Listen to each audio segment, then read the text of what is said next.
ಇಂಡೋನೇಷ್ಯಾದ ಪೂರ್ವ ಕರಾವಳಿಯಲ್ಲಿ ಇಂದು ಬೆಳಗಿನ ಜಾವ ಭೀಕರ ಭೂಕಂಪ ಸಂಭವಿಸಿದೆ.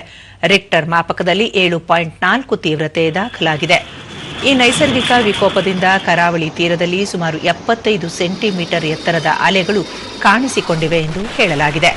ಅಮೆರಿಕದ ಭೂವೈಜ್ಞಾನಿಕ ಸಮೀಕ್ಷೆ ಪ್ರಕಾರ ಸುಲವೇಸಿ ಮತ್ತು ಮಲುಕು ದ್ವೀಪ ಸಮೂಹಗಳ ನಡುವಿನ ಮೊಲುಕಾ ಸಮುದ್ರದಲ್ಲಿ ಭೂಮಿಯ ಆಳದ 35 ಕಿಲೋಮೀಟರ್ ಪದರದಲ್ಲಿ ಈ ಕಂಪನ ಉಂಟಾಗಿದೆ.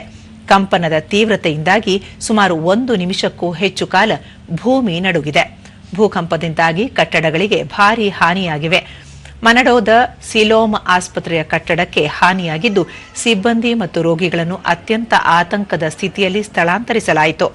ಆಸ್ಪತ್ರೆಯ ಹೊರಗಿನ ಬಯಲು ಪ್ರದೇಶದಲ್ಲಿ ಹಾಗೂ ವಾಹನಗಳ ಒಳಗೆ ವೈದ್ಯರು ಹಾಗೂ ನರ್ಸ್ಗಳು ತಾತ್ಕಾಲಿಕ ಚಿಕಿತ್ಸಾ ಕೇಂದ್ರಗಳನ್ನು ಸ್ಥಾಪಿಸಿ ರೋಗಿಗಳಿಗೆ ಚಿಕಿತ್ಸೆ ನೀಡುತ್ತಿದ್ದಾರೆ.